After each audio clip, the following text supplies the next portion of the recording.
I think it's it's hard to overstate. It's hard to overstate just how bad our book is about these topics.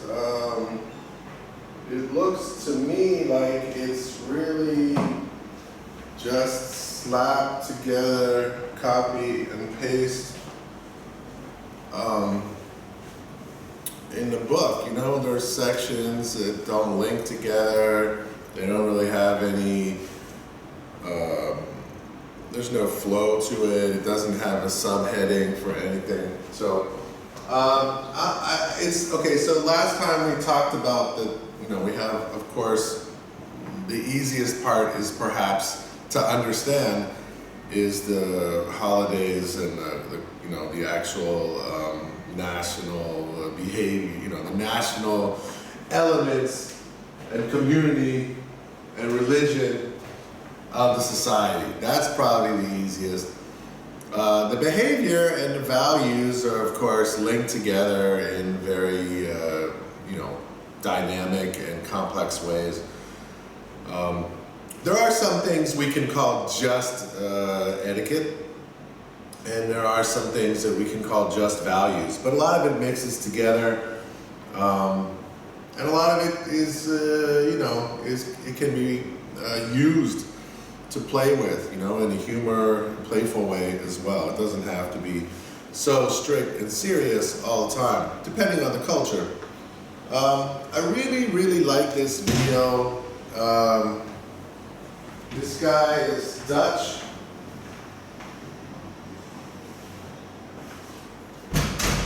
This guy is the Dutch guy, and he's talking about how the relationship between, you know, Europe is a funny place because even though a lot of the cultures, you know, if you come from Asia, they don't seem so different. They're different, but they don't seem so different. But inside Europe, they feel like they're night and day, that they're extremely different from one another and very competitive as well. So, part of this is to, you know, it kind of shows how Europeans compare their cultures between one another.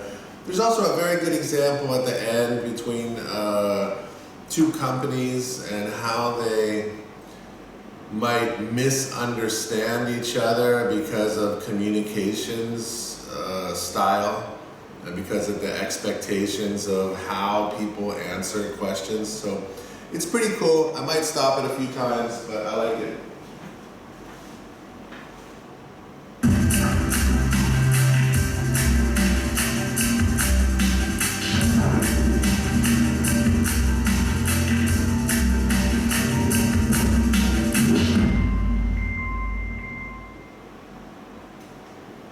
I'm going to talk to you about why cultural difference actually are the management of perception, or to put it differently, why culture matters when we're working internationally.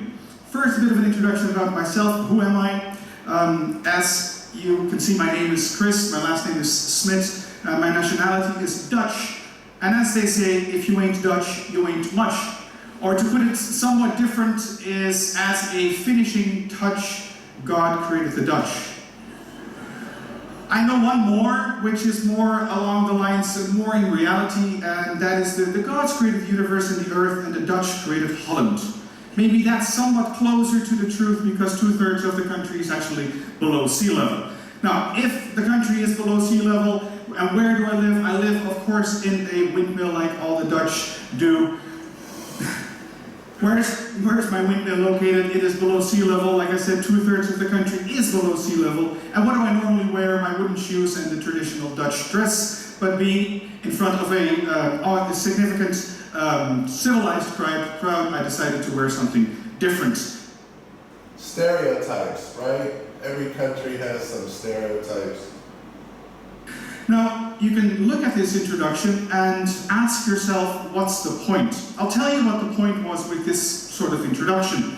I was trying to sort of border on stereotypes. Stereotypes that you might be missing about the Dutch are maybe the color orange, the fact that we never will win the World Cup football or soccer for the Americans, and maybe the red light district in Amsterdam, stuff like that. You can go to the Americans and talk about stereotypes there as well. What comes to mind first, potentially, maybe the word big, or the word hamburger, or trigger happy, stuff like that.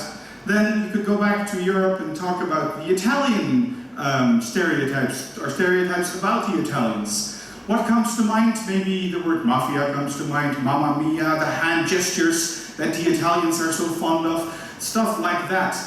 Are they all true? Or not? Are they all true or not? I think that stereotypes sort of display a general trend in society, and that's maybe more or less what culture is about. But besides from talking about stereotypes, my introduction is also based on humor, or at least I was trying to be funny. I'm not sure if I succeeded. I won't even ask you as well. I'm not going to shoot myself in the foot there. But if I show you this image here, and I would ask you, how would you describe the typical British sense of humor? So not per se what he's doing, but the typical British sense of humor. You might come up with ironic, with dry, self-deprecating humor. A Brit can stumble and fall and look back and say, hey, that was funny of me. Stuff like that. Contrast that with this person. I think that's fairly, yeah, Mr. Bean is always kind of laughing at himself. It's not, not every culture can do that. And for those of you who do not know him, he's a Dutch comedian, singer, songwriter, presenter, quite a talented guy. And if you would characterize the Dutch sense of humor as opposed to the British sense of humor, you might come up with statements like blunt, direct, sexually connotated, and the Dutch tend to make fun of others rather than themselves. Whether they're here or not, that doesn't make much of a difference. And then finally, if you sort of wrap it all up, and if you would ask, if I would ask you, how would you characterize the German sense of humor, then it might come to mind, and I see somebody nodding already, no, they have no sense of humor. Is that true, however? Well, fundamentally, of course not. The Germans also have a sense of humor. But the contradiction in terms here is that humor for the Germans is a serious thing. Humor for the Germans is a serious thing. In other words, you don't start something serious with a joke. So to have a meeting, you don't start a meeting with a joke, because why would you undermine the seriousness of the meeting by starting it with a joke? There's a time and a place to be funny, according to the Germans. 3 countries, UK, the Netherlands, and Germany. Geographically relatively close to each other, and still they have a different sense of humor. I believe that jokes don't translate in language, and also that they don't translate in culture. So if humor is already not culturally neutral, my question to you to ponder on is, what is culturally neutral? I've done this work for about 18 years, and I haven't found anything that is culturally neutral. It touches us every day, and very often we don't really see it. But first of all, before I continue, there is really nothing good or bad about culture. There are only differences. It's important to realize, and understanding cultural differences are often the determining factor when you're doing business, typically when you're doing business internationally. The word culture has been mentioned a couple of times. Let's sort of put a frame around this and a definition. The collective programming of the human mind. In that definition, there are 2 words are important. One is collective, and the other one is programming. When we're talking about culture or cultural differences, we talk about groups of people and not about isolated individuals. And the second word that's important to realize in this definition is that the word programming is there because you're not born with your culture. Culture is so-called taught behavior. So collective programming of the human mind. Showing you an image here, my question to you is, what do you see? If you're like most people, you would see a face with the glasses, the nose, and the mouth, and the part of the chin and the neck, right? But if you read it diagonal and pause and wait a little longer, you would see that you can also read the word liar. The L, the I with the dot on the I, the A, and the R. So pausing and waiting and maybe looking a second time at a different culture might actually teach you a lot more.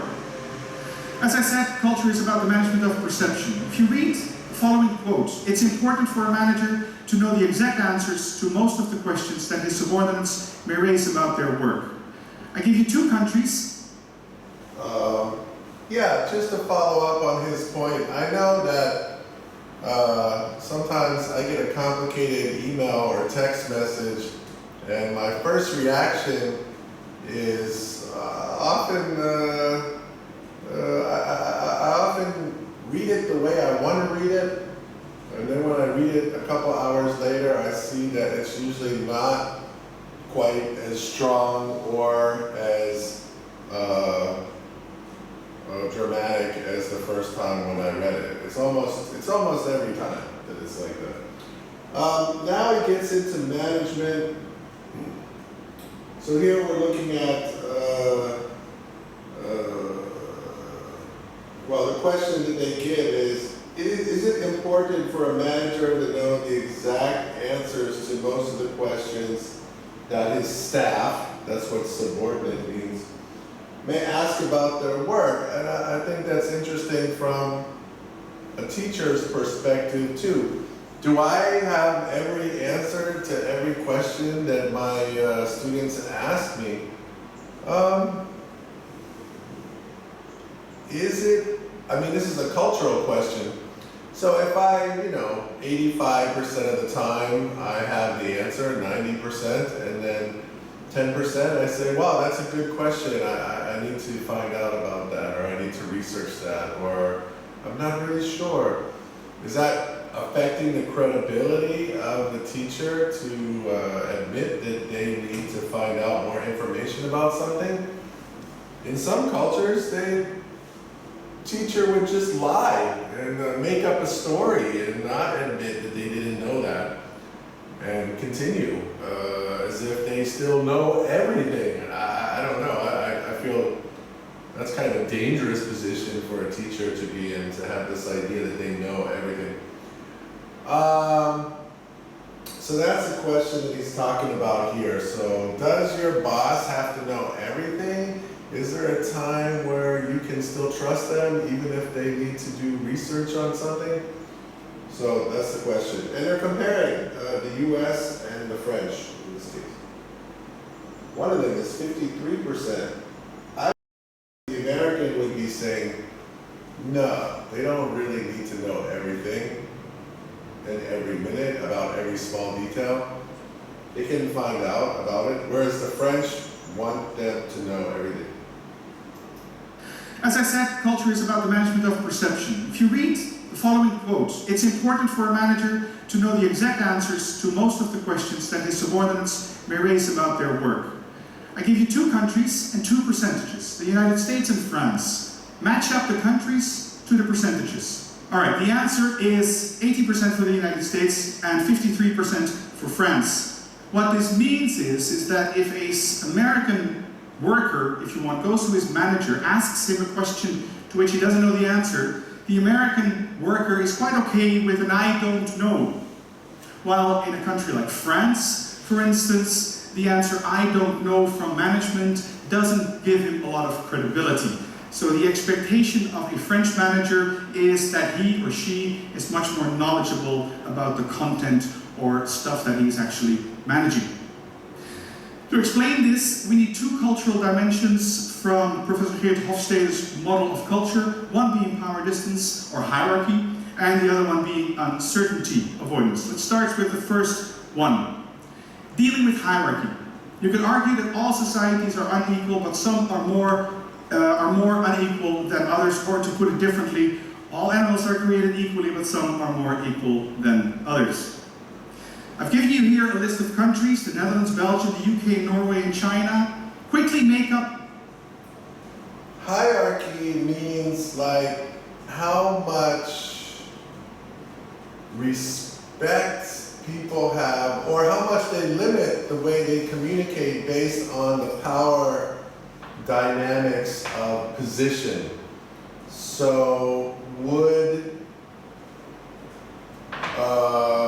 I think if you watched the news yesterday, Joe Biden, or last week now, Joe Biden, he went to meet President Vladimir Putin, and after the meeting, the American journalists were shouting at Biden, just shouting at him, why didn't you do this, or why didn't you do that? that's that's not going to happen in a very hierarchical culture. I mean, to be able to shout at the president is quite dramatic. But that goes all the way through the society. So Thailand, very hierarchical, very clear who is more important, right? When you're doing negotiation, when you're sitting down and trying to agree to something, it matters a lot, who is who's standing above the other one. It's also kind of, it's you have to take it into account. I lived in Thailand. Thailand, very hierarchical. I lived in England, and it's a little bit hierarchical. I lived in Singapore. It's quite hierarchical. Who's important? Who you can talk to?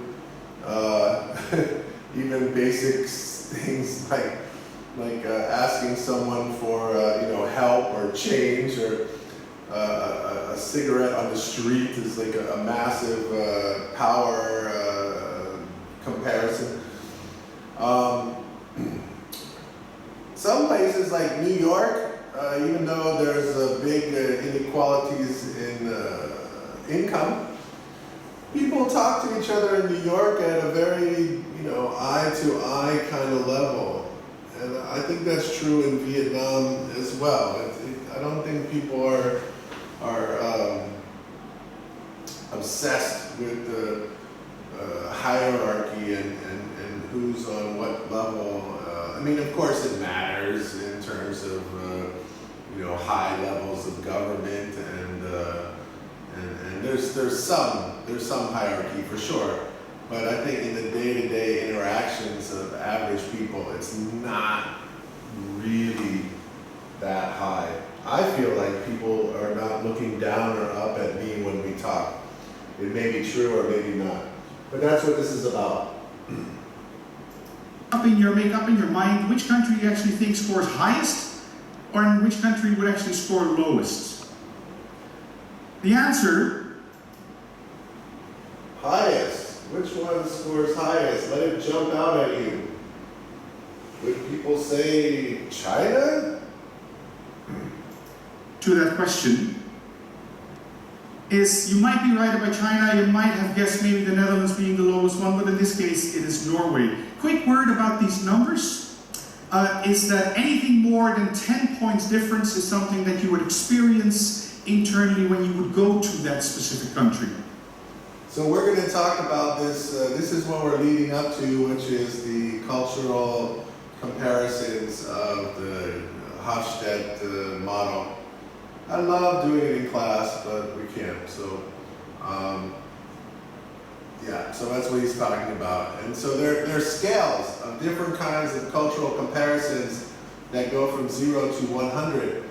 And he's saying that if there's a difference in the number of 10 or more points, that if you go to that country, you're going to feel the difference. You're going to feel it. If it's less than 10, it's too similar to your culture, you probably won't feel it. But if it's more than 10, you'll say, wow, this place feels quite different. So if a Dutchman would go to Belgium, the Dutchman would experience that there is a stronger hierarchy in this country than in his own country. If the Belgian would go to China, the Belgian would actually experience that there's a stronger hierarchy in China than in his own country. Now, how does this work in reality? You see two triangles, and on your left-hand side you see weak hierarchy or flat and egalitarian. On the right-hand side of the slide, you can imagine it as like more flatter. You have a more flatter company structure with a lot more shared information and a lot more compared to a very strong hierarchy. You see that strong hierarchy, and it's called steep, and it's sort of hierarchical. Notice that the circles are equally in size on the left-hand side, and the top dog, if you want, on the right-hand side is bigger than lower at the bottom. Suppose you have this situation whereby peer-to-peer workers, say somebody from the Netherlands, asks a question to his co-worker in China, can you give me an update on this and this process? What do you think is going to happen? It's highly likely that it will go up the hierarchy. This will take time. The perception that the Dutchman on the left-hand side might have of his Chinese colleague is that he might be lazy, he doesn't know what he's peer-to-peer. So just so you know, again, the strong hierarchical side is meant to be a Chinese company, and then the Dutch company is the flat company. Peer workers, say somebody from the Netherlands asks a question to his co-worker in China, can you give me an update on this and this process? What do you think is going to happen? It's highly likely that it will go up the hierarchy. This will take time. The perception that the Dutchman on the left-hand side might have of his Chinese colleague is that he might be lazy, he doesn't know what he's talking about, why is this taking so long, right? Eventually the answer will come, but it just takes time and perceptions are already shaped. Now turn the situation around where you try to get the Chinese to ask the Dutchman, can you give me an update on this and this project? What do you think will happen? The Dutch, having a relatively low hierarchy, has the tendency to answer directly, and with the result that the Chinese colleague will actually wonder, how did you come up with that answer so fast? You're probably trying to cut some corners and you didn't give me the right, correct answer. You're just answering what I want to hear instead of trying to answer, which is actually happens, when you're married to somebody, you really experience a lot of cultural differences, and sometimes that's part of the cultural differences in my marriage. My wife, sometimes she just tells me what I want to hear instead of taking the time to go and consider what I'm really asking. I'm going to ask you again, hence the blue line going back that way. The second dimension to explain the difference between the United States and France is uncertainty avoidance. As they say in Germany, everything is forbidden unless it's allowed. You can continue like that. In the UK, everything is allowed unless it's forbidden. The total opposite there. And in France, everything is allowed even if it is forbidden.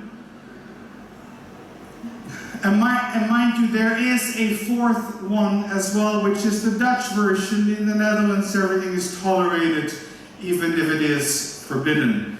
There you go. This talks about the amount of rules and structure that cultures and people within these cultures appreciate and would like to have. So yeah, England has a lot more free flow and kind of the rules are, if it's, I guess it doesn't really feel true to me. Everything is permitted in Germany unless it's permitted, which means that this is the fun zone. This is where everything is declared. Right? It's good. It works. It's like because when it's really when it's really permitted, you don't have any worries about it, and you're in the right place. Even a festival, they have the Love Parade in Berlin. They have 200,000 people. Or whatever, 500,000 people come to Berlin, but everything is organized really, really well. Whereas in England, it's the police are chasing the rave parties all through the forests. People are just trying to escape the rules all the time instead of follow the rules. Which culture requires the most structure and detail? I mean, everyone went on. I don't know. Let's see.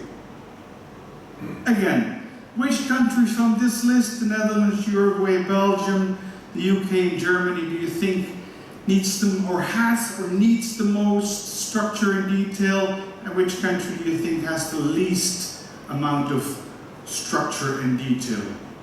This is a very difficult dimension to actually understand, and the answer to this puzzle is that the UK scores the lowest of this list, not in the whole list of countries, and that Uruguay has a score of 100. Again, 10 points difference is something that is significant. The UK, a country that doesn't have a written constitution, but goes with common law, for instance. And yeah, that's a court system where everything is set by the precedent of past decisions. It's not written down, a lot of British law. for the Belgians present here at this presentation, the score of 95 explains to some extent why all Belgians are born with a brick in their stomach. Does that sound familiar? For a lot of you, it might be. Okay, if we... What does that mean? I don't understand. You're born with a brick in your stomach?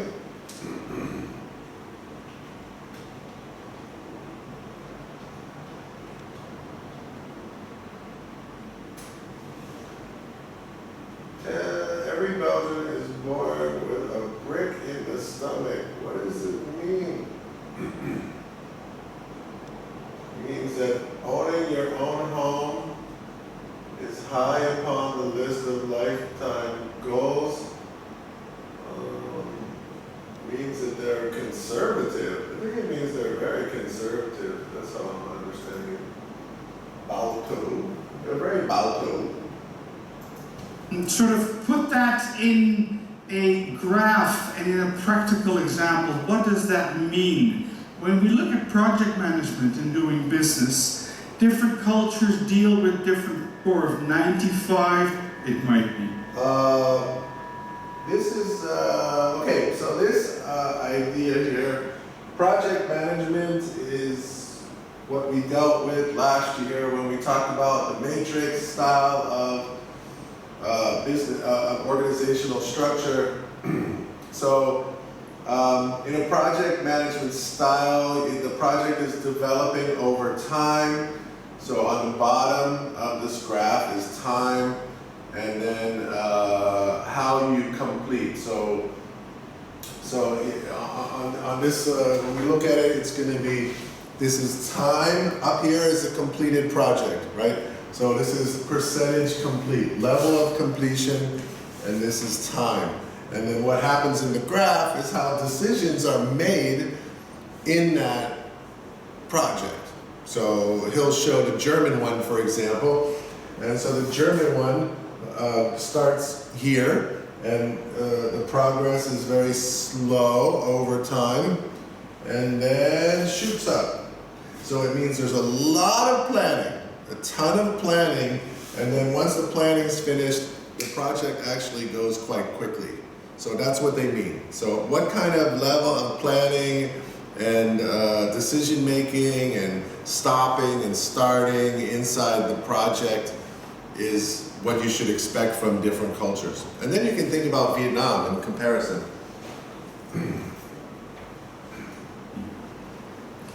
Okay, if we sort of put that in a graph and in a practical example, what does that mean? When we look at project management and doing business, different cultures deal with different project management in different ways. So on the horizontal axis there's time, and on the vertical axis there is action and implementation as a function of time. The line that you currently see there is just for reference there. Germany, first Germany. How do you think the line of Germany will run? Well, Germans get their act together, they form a group of people, of highly specialized people around the table. They sort out all procedures and eventually will come up with a relatively rapid implementation, something like this. Now, when the Americans and the Brits come to the table asking the Germans, what are you doing? The Germans look up annoyed at the Americans and say, we're planning. And the Americans go, well, what good is that for? Because the Americans have more of a just do it approach, a trial and error approach, and get going. And if you don't understand it at first, only then you start reading the manual. Continuing like this. I will say that's true. I tend to try to use stuff before I read the instructions. I've seen German people read the instructions very carefully about the whole thing before trying to use something. Not all, of course, but and some Americans read the instructions, but I do. I read the instructions when I get stuck. So I guess he's right. Let's take the country France, but you could also substitute here Spain, Italy, Iran, China, India, countries like that. The line is somewhat different, and I know it usually generates a laugh, but it needs a little note in the margin here, is that what the line should actually look like is pretty much at the beginning here, like a small tremor around the German line. So not with the big earthquake, but that's just a shortcoming of PowerPoint. My apologies for that. So what you see in a country like France is that there is a preference for doing things organized, but sometimes it just doesn't work, and that is because of the elbow work and the hierarchy and the in the corridor backstabbing political games going on. That's what the tremor is about. Now, finalizing this slide with the Dutch line, not that the Dutch are so important, it is just that the line is so significantly different from the Dutch, from the rest of the countries here. And the Dutch are known for their polderen or poldermodel, the Dutch word, or the consensus building. And the line sort of takes this shape. Right? And what you see going back in time is not really going back in time.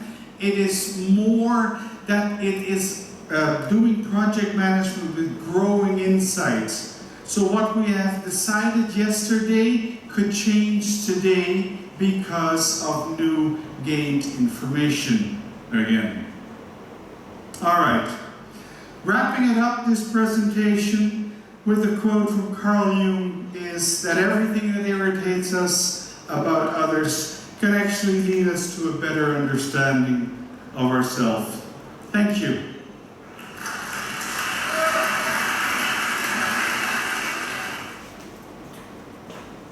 Okay, it looks to me from the camera that I just was checking out that there's going to be it's just going to turn off by itself in a few seconds. So I'll let this video end now. Going to think about how I'm going to use the other 45 minutes of class time content. So I don't know. You'll find out on Wednesday.